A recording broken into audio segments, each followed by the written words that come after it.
So, welcome to the last talk of this series, and God willing, we'll take it up again in the fall, in September, but we don't have a schedule yet.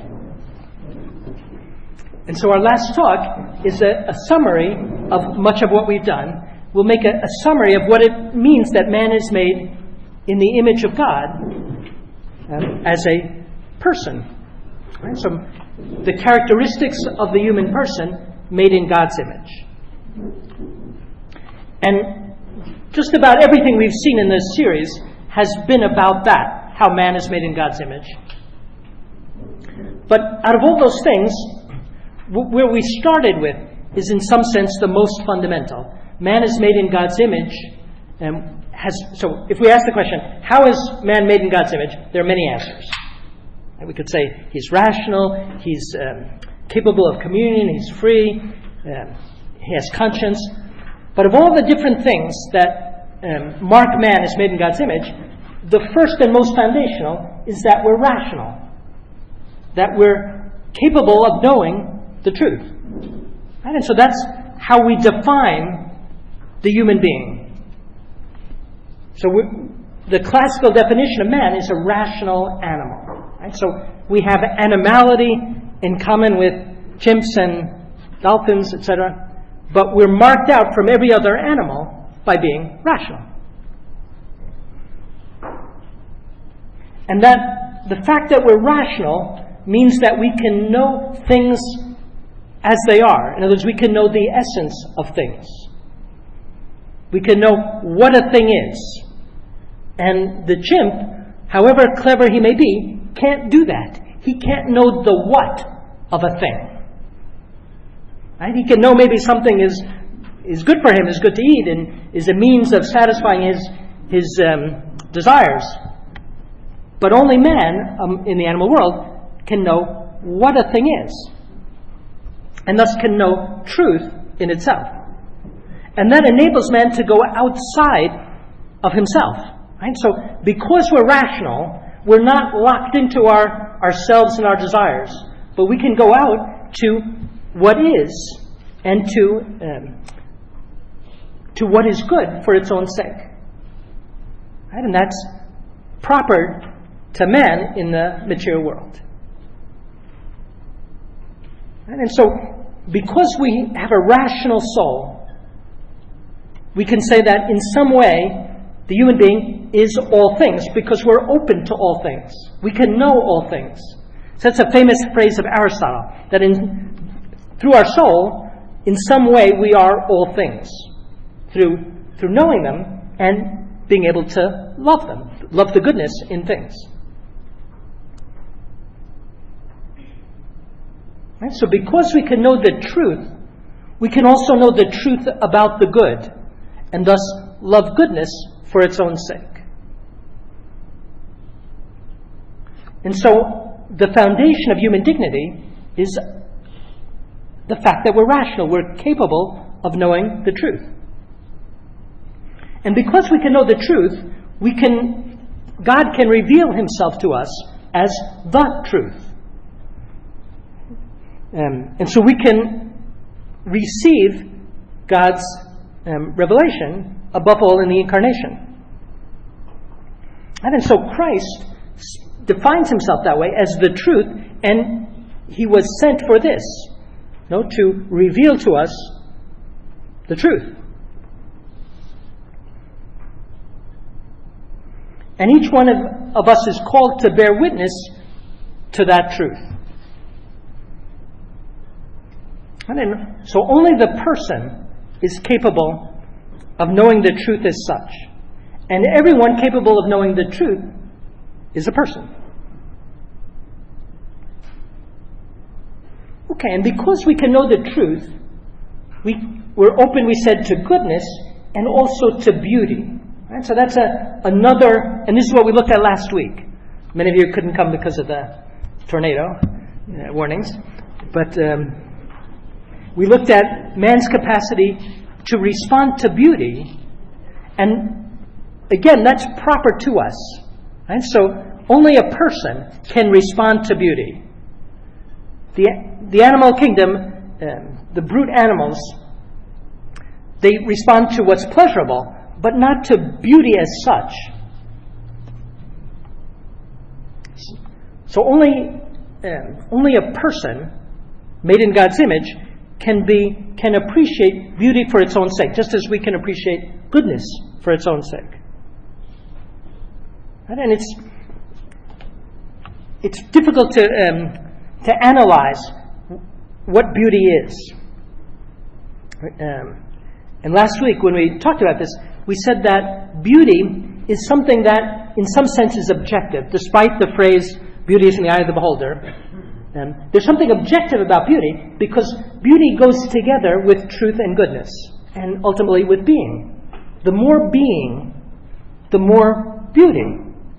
And that's why God, who is the fullness of being, is infinite beauty.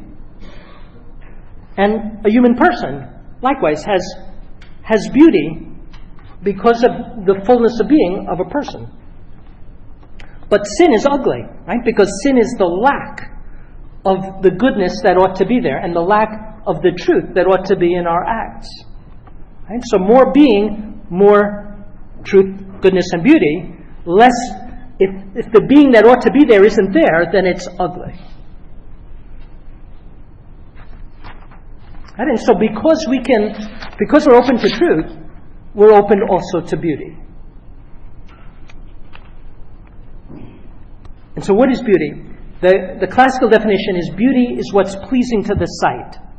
And we saw last week that sight doesn't just mean the sight of the eyes, but it's the sight of the mind that can grasp order, harmony, and form. And so wherever there's order, harmony, and the clarity of form, there's beauty. And it's something objective, even though I may not be able to fully appreciate it. St. Thomas Aquinas says, there's nothing which doesn't participate in beauty and goodness in some way, since everything is beautiful and good according to its own proper form, or we could say its own proper nature. And so, I don't know, a warthog is beautiful in its own way, insofar as it conforms to what it is to be a warthog, or likewise, a mosquito, or has its own. But of course, a human being has far more beauty because he has far more being.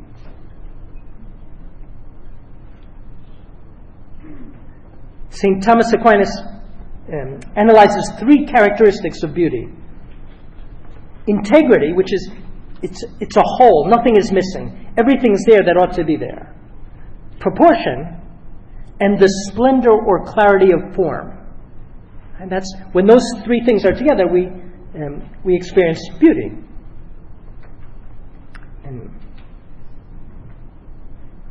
And we experience beauty on the sensible level.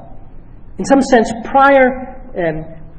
back in the beginning of this series, we talked about the internal senses, and we saw that there was imagination, memory, and this other sense that I called the associative sense, or philosophers speak of as the cogitative sense. And this associative sense is a sense by which we grasp, without deliberation, without reasoning, we grasp the value of a particular thing by association with the experiences of our past life.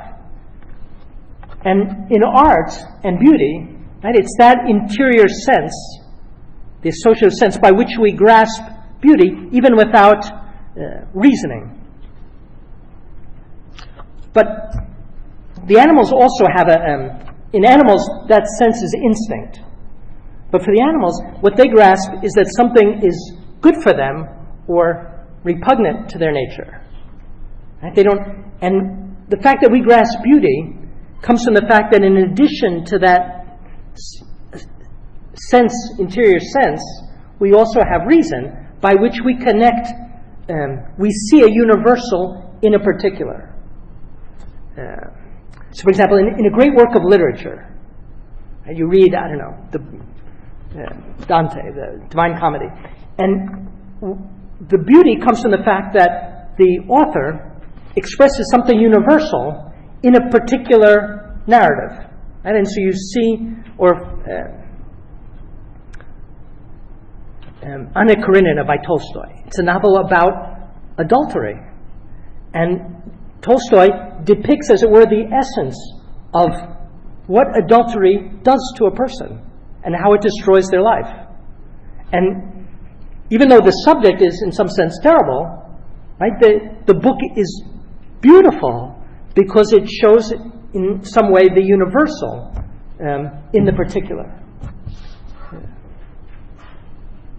And so it's proper to man as rational to grasp beauty.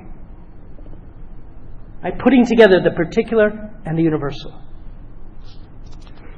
And we see this back in Eden. You know, Adam, when Eve was created, so when the other animals were created, I suppose they had their beauty, but Adam didn't find a helper fit for him. No? But when Eve is created, he exalts. Flesh of my flesh, bone of my bone. Yeah. He exalts on seeing her. No, in other words, that's the experience of beauty in which he saw the beauty of, say, Eve's form, but he grasped something more, something universal. No, that this was a person to whom he was able to enter into communion. Right? And so the sensible and the universal come together in the experience of beauty. And because of that, we said last week that beauty has a great place in human formation because it can lead us to the good. In other words, beauty has the role of attracting us to what is good.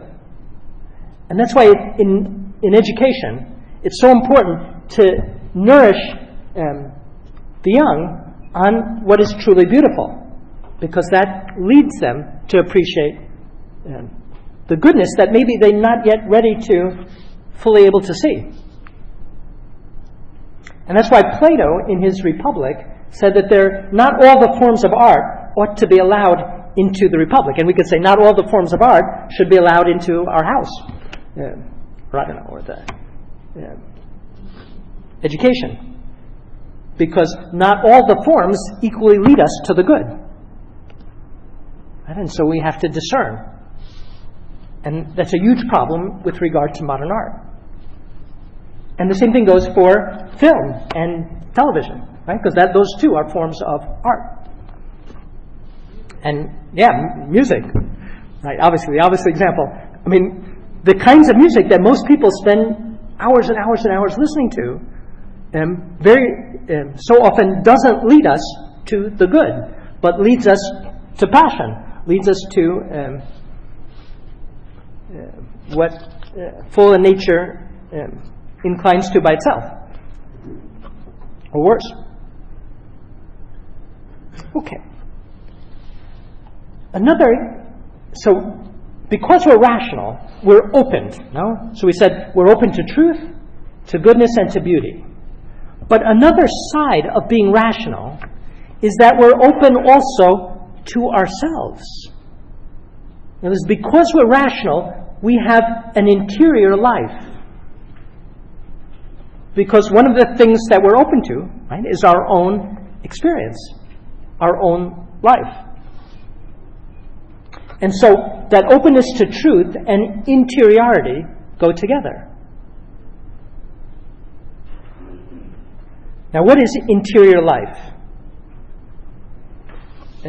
Back in the beginning of this series, I guess it was the first lecture, we talked about a human being can do two different kinds of activity.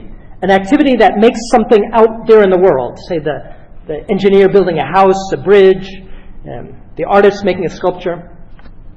But there's another kind of activity that we do whose fruit stays inside. And that happens, for example, when we think. When we think, our thought stays inside us and hopefully enriches us. And the same thing happens when we love. Our love for the good or for another person enriches us.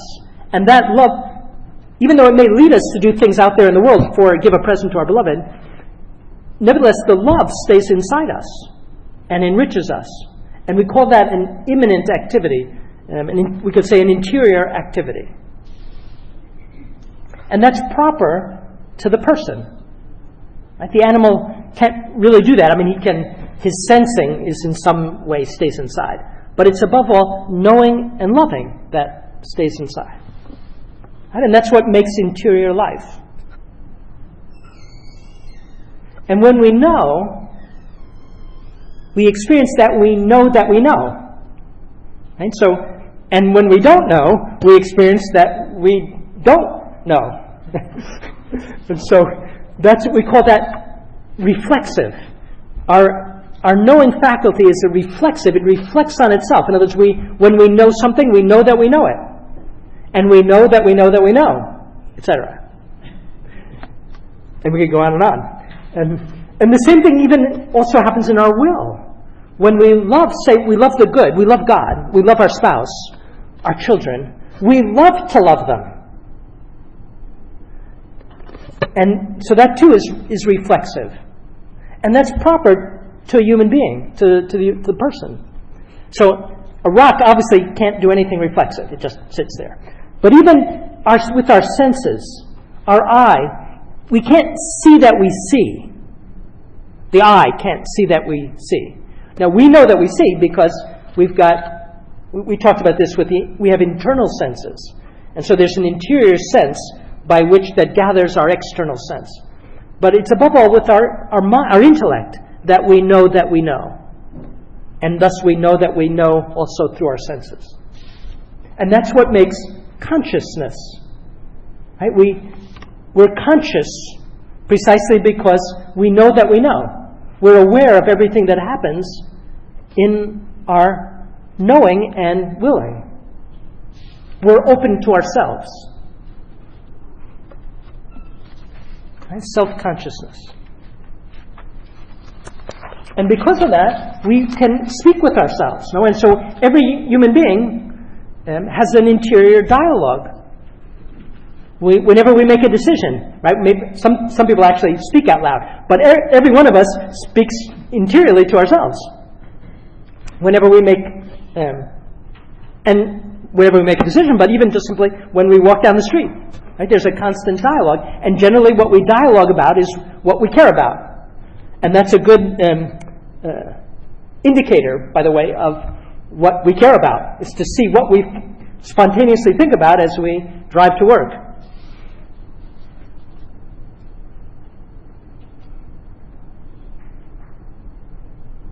And so everyone has this interior dialogue, and it's in that interior dialogue where we pose the question of the meaning of life. Or we run away from that question. Right? And so often people don't like solitude because in solitude those questions come up. And so very often we do everything we can to avoid that silence. Right? And that's why we carry music around wherever we go and put the television on as soon as we enter the house, so that there isn't that silence to ask those questions.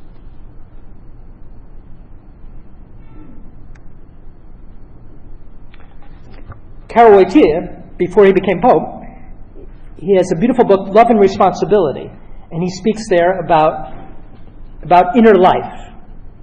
Right? So inner life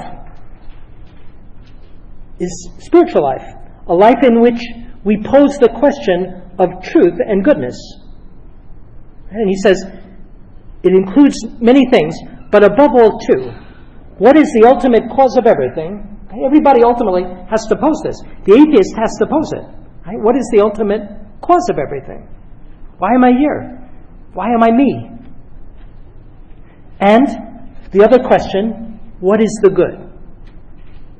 Right? Which is the same as what is happiness? How to be good and how to possess goodness in its fullness. Right? Everybody has those two questions. What is the cause? Right? And what am I for? Right? Aristotle would call those the two most important causes. The efficient cause, what makes something, and its purpose, the final cause. What is it for? Right? And so we ask, how did I get here? And what am I for?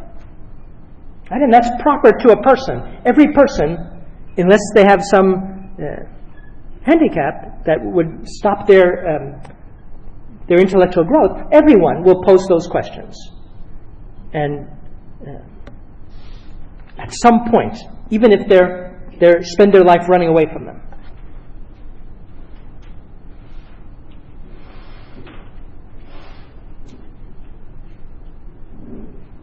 Right? And so that interior life goes together with what's outside. No, because those questions put me in contact ultimately with God, right? My source and my goal.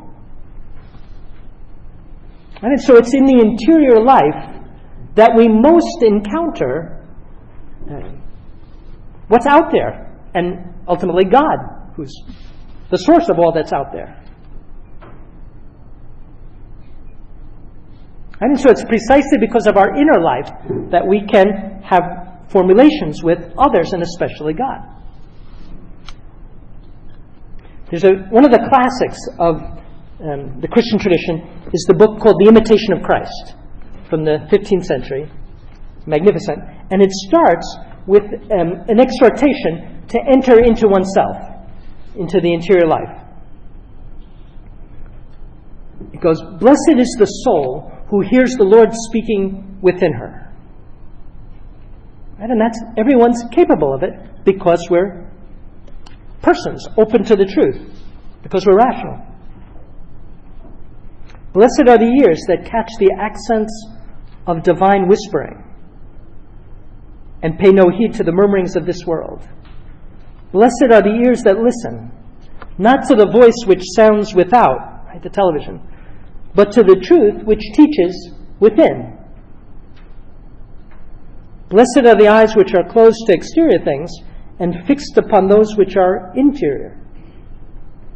Blessed are they who penetrate inwardly, who try daily to prepare themselves more and more to understand mysteries. Blessed are they who long to give their time to God and who cut themselves off from the hindrances of the world."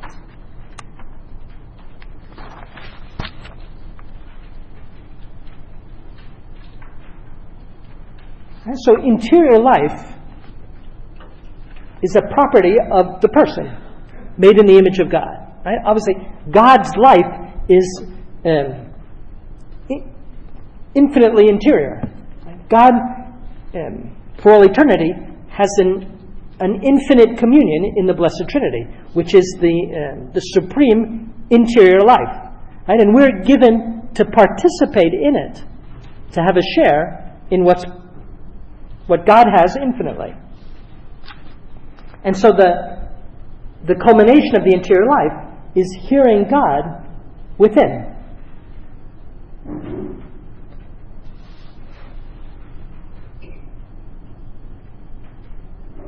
Now, we can do that, right, because we're rational, we're open to the truth, and because we're rational, the soul, we saw earlier in an earlier talk that the human soul is spiritual. And we mean by that the soul is immaterial. It has immaterial being. It doesn't depend for its being on the body. And we prove that by looking at the intellect and the will. That the intellect, because it can do something in itself without the body. And that's knowing the truth and loving. And since it can do something, since our soul can do something in itself without the body, it must have being in itself independently of the body. Now, in this life, our body and our soul are always going to be working together. But because the soul has being in itself, independently of the body, even though we need the body to do all the things that we do here in this earth, nevertheless, it can continue separated from the body. And so at death, that's what happens. The body decomposes, right? But the soul remains. Right? And that's proper only to the spiritual being.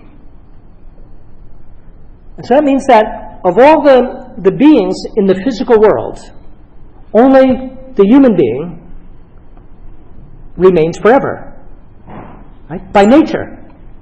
In other words, the human soul, by its very nature, is immaterial and thus naturally indestructible. Right? Because what do we do when we destroy something? Right? We take, a statue and I smash it. In other words, we smash a body. It's a body that can decompose. But a soul can't decompose because it's immaterial. Right? You can't smash it. You can't. The soul can deform itself by choosing wrong things. Right? But it's naturally incorruptible, indestructible. And that means of all the beings in the physical world, only the human being is like God, in the image of God, in this, that it has no end. Right? That it lasts forever.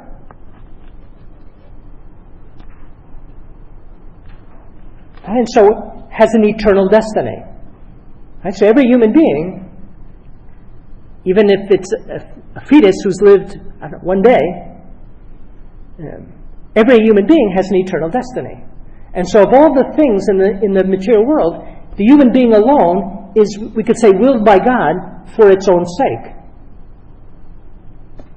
And this is what, when Jesus was questioned about the resurrection, the Sadducees didn't believe in the resurrection. Or they were materialists. They thought at death, that was it. That was the end.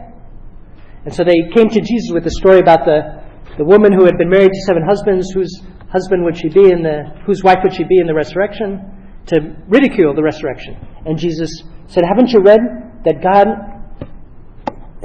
speaks of himself as the God of Abraham, Isaac, and Jacob? In other words, God has a relation with Abraham that is without end. Right? Abraham is willed for his own sake, and every one of us. Right? God could say he's not only the God of Abraham, Isaac, and Jacob, but of each one of us here. Right? Because we're willed to be with him without end. Right? And that's proper to a person, to be without end. Right? Every person is without end, and only persons are without end. Right? The heaven and earth will come to an end, but the person will not. Even in hell. Right? Even those that would wish it would come to an end.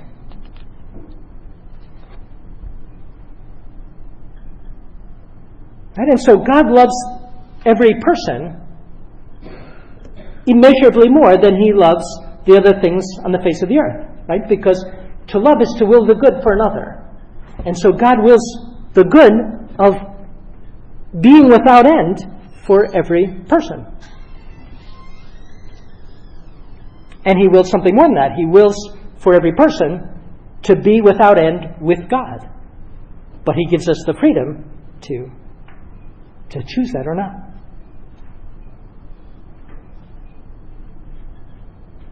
Right? And he gives that life to us precisely as an interior life, a life that will be have that self-consciousness for forever. Okay. So we could say that also is a consequence of our being rational. Only a rational being is a spiritual being that will exist forever. And all the brute animals, by their very nature, can't exist forever.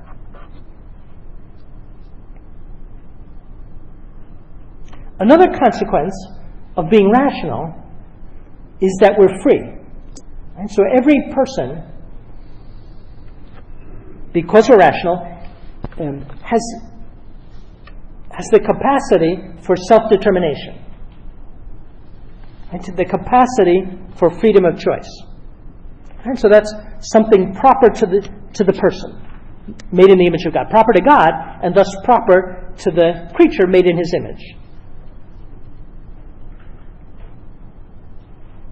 And then we say that freedom is ultimately self-possession. We're free if we can determine ourselves. And we can determine ourselves because we're capable of deliberating when we make a choice. Right? It's the capacity to deliberate that makes us free. And the animal doesn't properly, it looks sometimes like an animal's deliberating. I don't know, the dog or the cat looks at different kinds of food and eats this. But it's not properly deliberation. He's simply attracted instinctively to a particular food. Or the bird that's attracted to fly south to migrate, etc. Right? But it's the human being that can deliberate because we're capable of grasping the end, say happiness, and grasping that there are different means, different ways that can lead to that universal end. And that's what makes us free. And even in little things, the bird instinctively builds a particular nest. But we can think house, the architect, and he could think, well, I can make a square house or a round house or a triangular house or whatever.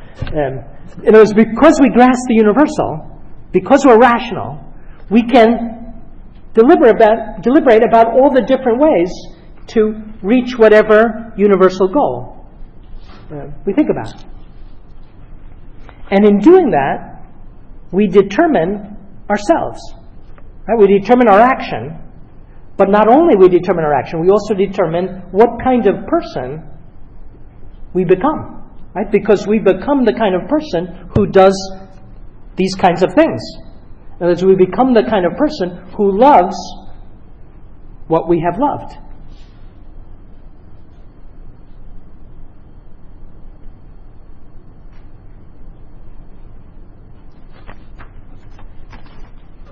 And so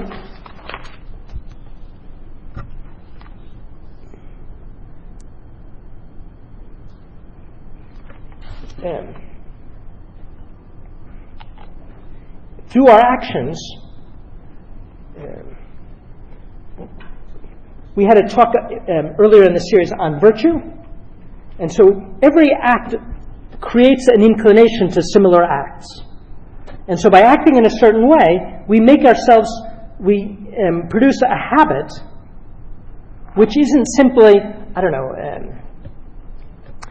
something out there in the world, but the habit remains in me and determines the kind of person that I am. Now that's how we determine ourselves. We make ourselves ultimately either virtuous or vicious, having a vice. Right? And that's every person has that radical capacity. Before the age of reason, we can't yet realize it. Right? We don't yet have moral responsibility. But once we get to the age of reason, every person makes himself to be the person that he has chosen through his acts. And because of that, we make ourselves to be, we forge our own identity. So we can say that every human being is unique and individual for two reasons. First, because we've got a different body than everybody else. So that would be the first basis. Even every embryo or infant will have an individuality based on his body, and thus his genetic identity, his temperament, etc.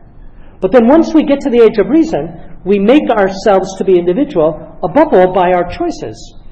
And so we make a moral identity that's on top, built up on top of our physical identity. And so we make ourselves, we make our moral identity in the whole course of our lives. Right? And that's the deepest sense of self-determination. Creating, one of the fathers of the church speaks of it as we're our own parents in that sense. We're the parents of our own moral identity. Obviously, we're influenced by others. But it's our own choices that give us virtue or vice.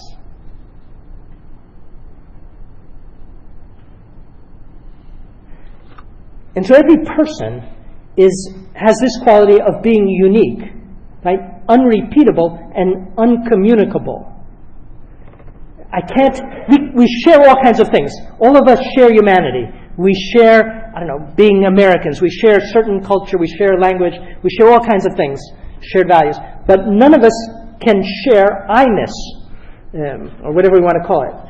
Right? That's proper to us. And that's different from the individuality, say, of even of a horse or a dog or a cat. Right? The animal has an individuality of, as we do at birth, a particular body, right, with a particular temperament, and it'll have particular habits that we form in the animal. But ultimately, the animal doesn't have a moral identity. And so it doesn't have that uniqueness that every human person does. I take it's easier to see with a stone. A rock is replaceable, right? Although a sculptor might think that this one stone is the best. But nevertheless, ultimately, every block of marble can be replaced by another one. And every tree can be replaced by another one. And ultimately, a rabbit can be replaced by another one.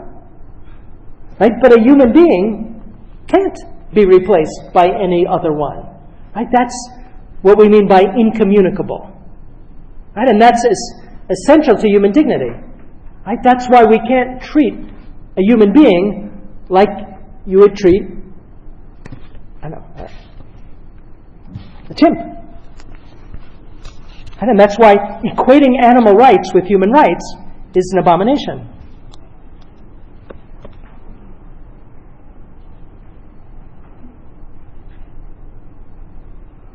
Right? And so ultimately what gives us that unreplaceability is the fact of our freedom, our free will, that we make ourselves to be unique through our choices of our life.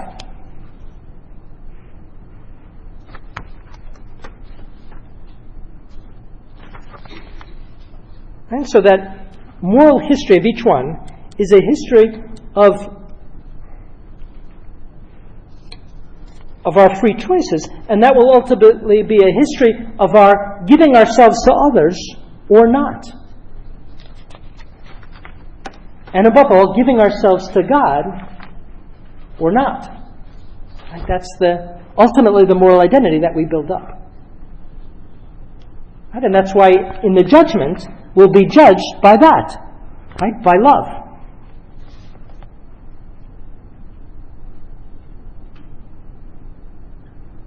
John Paul II speaks about this in his first encyclical, Redemptor Hominis. And he says, man, in his reality, because he's a person, he has a history of his life that is his own.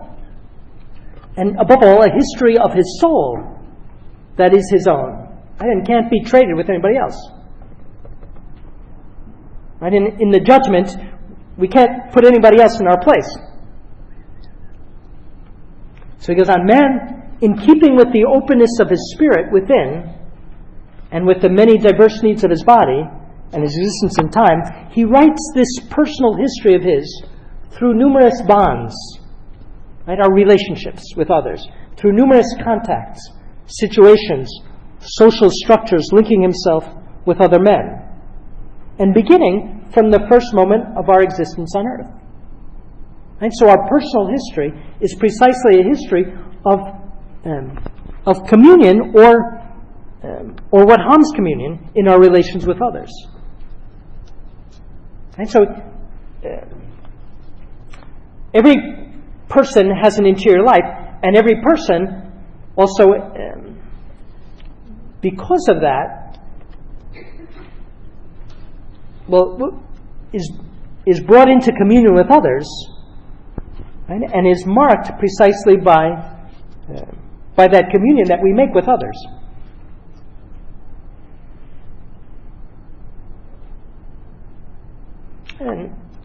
And thus we're morally responsible. In other words, we build our moral identity, and because we build it, we're responsible for it. And that's a stupendous thing.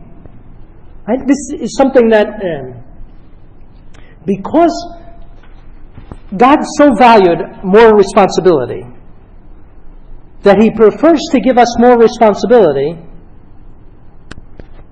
than to make a world with no evil in it. I know this big moral responsibility is it's a trust, that we receive. And that trust means that we can abuse the trust. Right? The greatest example is Adam and Eve. Right? Adam and Eve were given a tremendous gift. And that was to pass on the gift not only of receiving themselves, say immortality, this beautiful life in the garden, human nature, but not only human nature, but also grace to be passed on. The best gift that they were given wasn't simply, human nature and all those gifts, but precisely the responsibility of passing it on to others. Like that was, in some sense, the most godlike thing that God gave them.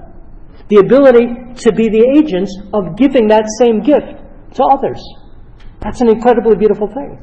Right? And that's proper to the person. But it also means, right, that we can abuse that responsibility, and that's what happened in the garden.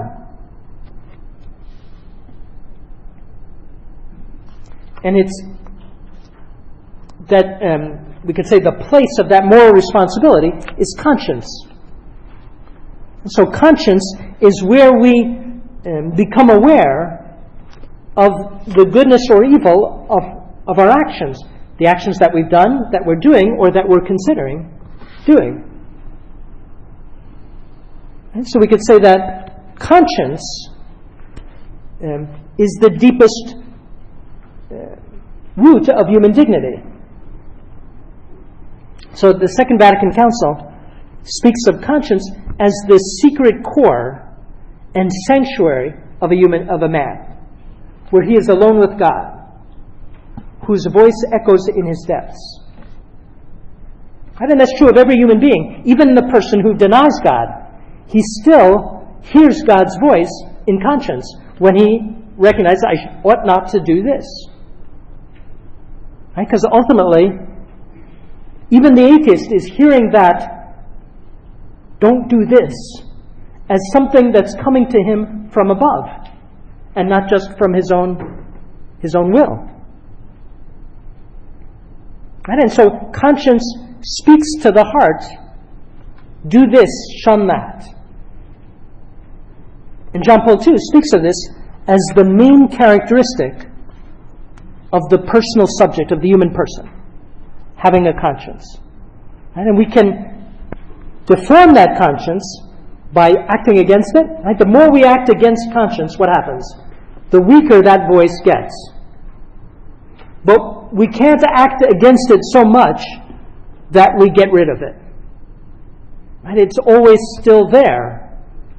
And it can, the classic example is Lady Macbeth in Shakespeare's play. No, she goaded her husband on to all these crimes, and at the end, she sees blood everywhere. Right? And she, out, damn spot.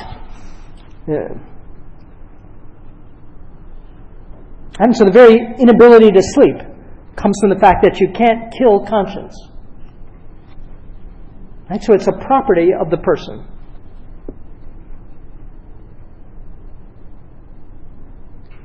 And even, we said, the atheist still recognizes the voice of conscience as obliging us somehow above us.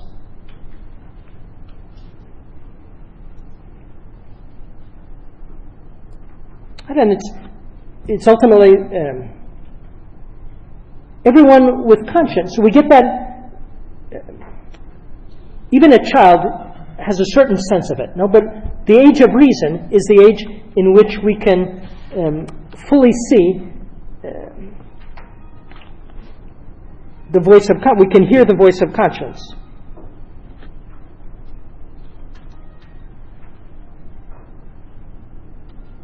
And that's what gives us the responsibility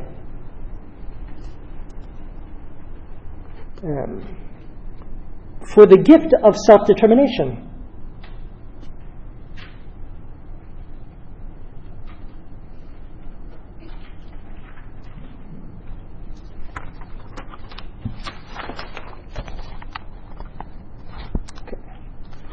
John Paul II says, there's nothing so personal or untransferable in each person, each individual, as merit for virtue and responsibility for sin.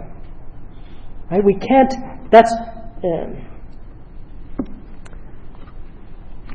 properly transfer that to anyone else. Right? We can give to everyone, to others, all our possessions. We can even pass on our genes to our kids, etc. But we can't pass on responsibility for sin and merit for virtue. What about a game giver? Like last night there was this young man abused by his mother, never had input whatsoever. A single parent. Biblically, I get the sense that families were more intact at the time of Christ. Right. I felt, even though this man did a terrible thing, a young man, there has to be a leniency. Sure. Right. So there's definitely each one of us has received different gifts. No, and obviously some people, because of the abuse of the responsibility of other people, have received less than others. Right. And the fundamental principle is, to whom more is given, more is expected. And what's, in other words, that's precisely responsibility. Responsibility is responsibility for a gift received. The greater the gift, the greater the responsibility. That's why Adam had so much responsibility, because his gift wasn't just for himself, but was for all human beings to be passed on. Right? That was a stupendous gift. Now, when others abuse the gift received, there are real consequences in the world, right? It wouldn't be responsibility if there weren't consequences for the abuse of responsibility. Right? And again, the most graphic case is Adam. Right? Were there consequences? In other words, does God just fill in when we abuse our responsibility? No. Right? He doesn't just fill in. Why not? In other words, this is the great question. Why should the innocent suffer because of somebody else's abuse of responsibility? Well, if there were no consequences for the abuse of responsibility, then there would be no responsibility. In other words, responsibility is precisely that there will be consequences if I abuse it. And that's a great good thing in itself. Not that I can abuse it, but that I can make use of it. In other words, that I can truly be an agent in passing on good. But if I don't, so every parent faces this.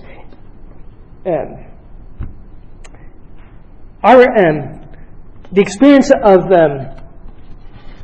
parenthood in our life is crucial for our conversion, right? Because I remember the thought coming to my head: what am I to pass on to our son? Right? So I could be an atheist, before becoming a father, much more easily than having that responsibility to pass on to another person. Right? And that's a tremendous gift of God, responsibility. But it means that if I abuse it, others will truly suffer. Right? And so why does God permit that suffering? For the sake of the beauty of moral responsibility. In other words, for the sake of the gift. Now, freedom still remains in those who have received a lesser gift. In other words, those who have been brought up by suffering the consequences of the abuse of responsibility. Right? They're still free, and they're not determined by, say, the abuse they received as a child. They're harmed, they're wounded. They'll always bear, say, the wounds of that. But that doesn't mean that they can't overcome that, and that can be tremendously meritorious. In other words, there's a particular beauty about overcoming the harm received that we'll only be able to see in the Last Judgment.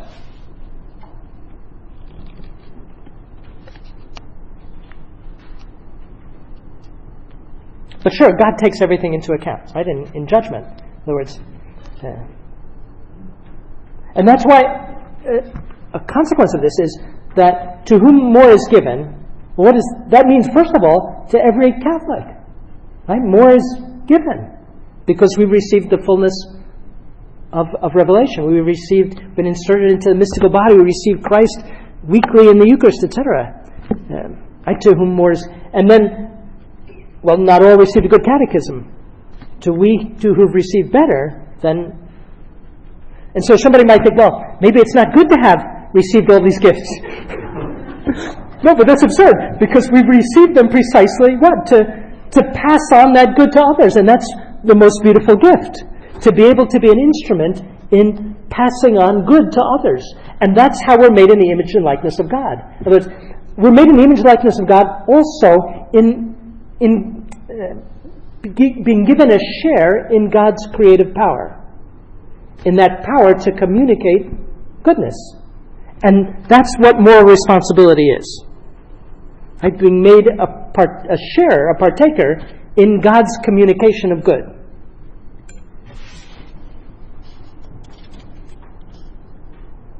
And when we do an examination of conscience, that's what we ought to look at. Right? That should be the principal focus. Am I passing on the good that I've received? And could I be passing it on more than I am? Right? And this leads us to the next topic. Another essential feature of being made in the image and likeness of God is being called precisely to give oneself to others. In other words, to enter into interpersonal communication and communion with other persons through love. And this comes right out of the fact that we're opened. We're open to others so that we can know them. And above all, we're free and we have self-determination. And so we can give of ourselves freely. There's a fundamental principle of philosophy. You can't give what you don't have, right? Of common sense. You can't give what you don't possess. And that means that if you don't possess yourself, you can't give yourself. And that's why an animal ultimately doesn't possess himself, because he's not free.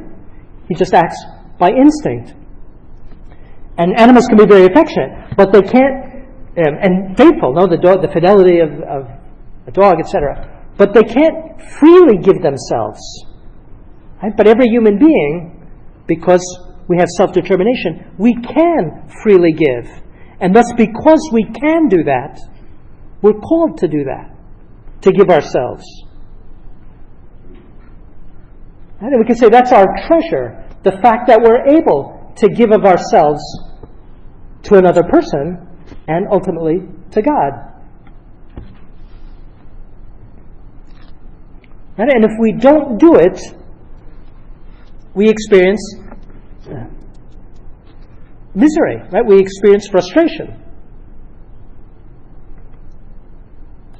John Paul II, in his first encyclical, has a magnificent passage on man being made for love. And if he doesn't find love, right, he can't find sense and meaning in his life. And we see it in the second chapter of Genesis. Know that Adam, when he just knew the other animals and named the animals, right, he didn't. It wasn't good for man to be that way, to be alone.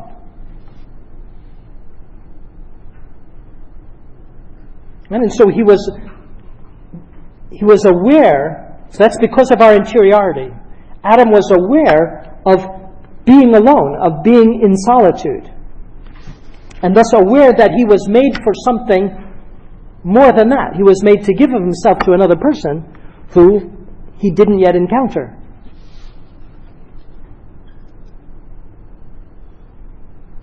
And so John Paul II speaks about that in his Wednesday audiences on Genesis chapter 2, at the beginning of the Theology of the Body. And so he points out the words alone. It wasn't good for man to be alone. And so God says he will make a help for him, Eve. Right? And so communion means living each one for the other, each one being an aid or a help for the other. In other words, to be for. Right? And that's proper to the person to be freely for another. And so John Paul II speaks of communion as precisely that, a reciprocal being for, a reciprocal gift. Right? And that's the essence of marriage. And it's the essence of the family. Right? The larger gift of children. But coming first through that mutual gift of self of husband and wife.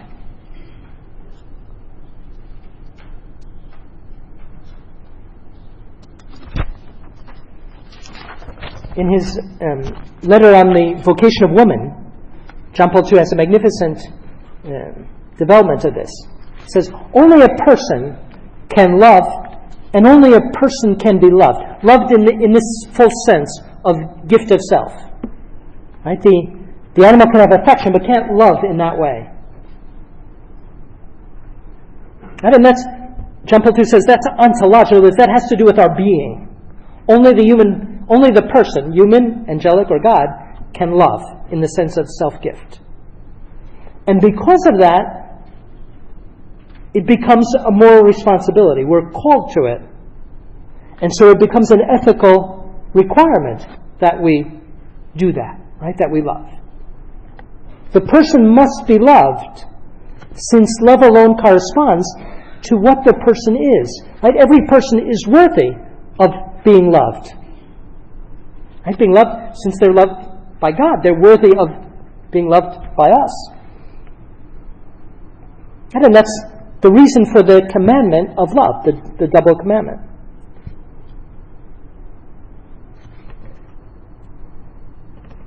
And then we're called to service, right? In the sense of we're called to all those works by which we live out the commandment of fraternal love. Right? So we could say another way to put it is every person is called to enrich others with the gift of self and thus with service. Right? In other words, we're all made to be aids, like Eve was for Adam and Adam for Eve.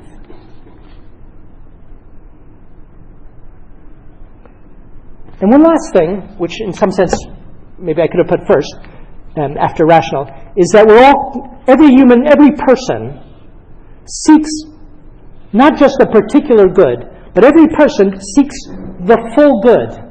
And we call it happiness. And that's proper to the person. Right? The animal, the chimp, can't do that because he can't think the good. Right? And an animal only desires the particular goods that nature leads them to. Right? They can't. So the horse, he loves to neigh and run and reproduce, etc. The bird to fly, but they can't desire the good because you have to be rational to think the good. But every human being, once they get to the age in which they can think the good, desires it, the whole good. And that's the desire for happiness. And so we can say only the person made in the image of God is capable of happiness, naturally desires happiness, and can't help but desire happiness.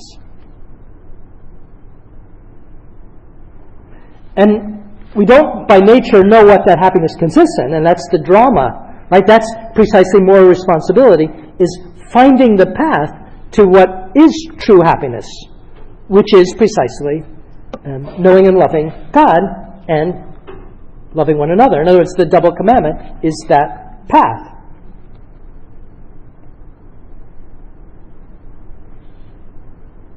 And perfect happiness, we saw earlier, can only be in God because our intellect seeks to know not just particular truths, right, but the first truth, which is God. And our will desires not just particular goods, but the good. Right? We're not happy with just particular goods because we want the whole good. Well, who is that whole good? Right? Only God. God alone. And that's why God alone satisfies. And that's the meaning of St. Augustine's famous phrase, our hearts are restless until they rest in you. Right? And that's precisely because having intellect and will, only God can satisfy the human person. And thus, every person is by nature religious. And so we could say that man is a religious animal because we're rational, because of everything else that we've said. In other words, our very nature is ordered to God because God alone is the truth and the good and the beauty. And so we could, all of the characteristics that we went through up till now, each one of them is ultimately ordered to God. So our rationality is ordered to God you see this even in the 3-year-old, right? The 3-year-old wants to know lots of things. And he'll keep on asking why, right? And that why ultimately only comes to rest with the first cause. In other words, with God. Our intellect is made for that. Right? And the same thing goes for our will. And then we could say the same thing about beauty. That natural desire for beauty is ultimately only will be fully satisfied in God. Right? Every created beauty fades away. Every created beauty leaves something to be desired. Right? And so that desire, that capacity for beauty is also ultimately an arrow leading to God. Interiority likewise leads to God, because that interior dialogue is ultimately has to lead to a dialogue with God in our interior, because He's ultimately more intimate to me than I am myself. Right? He's there. And our freedom is a freedom ultimately to seek God and to give ourselves to God. And the call to communion, right? It's a communion with other created persons, but it's above all a call to communion with God, right? Who alone can fully, with whom alone there can be perfect communion. Right? And then finally, the desire for happiness, we said, is ultimately a desire for communion with God. And God has freely willed to make our happiness a share in His own happiness. Right? And that's heaven.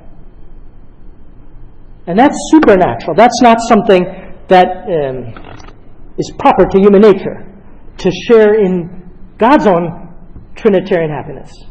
Right? And that's the supernatural happiness to which we've been freely called.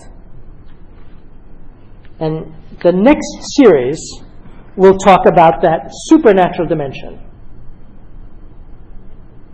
So in this series, we looked mostly at man's nature, human nature in itself.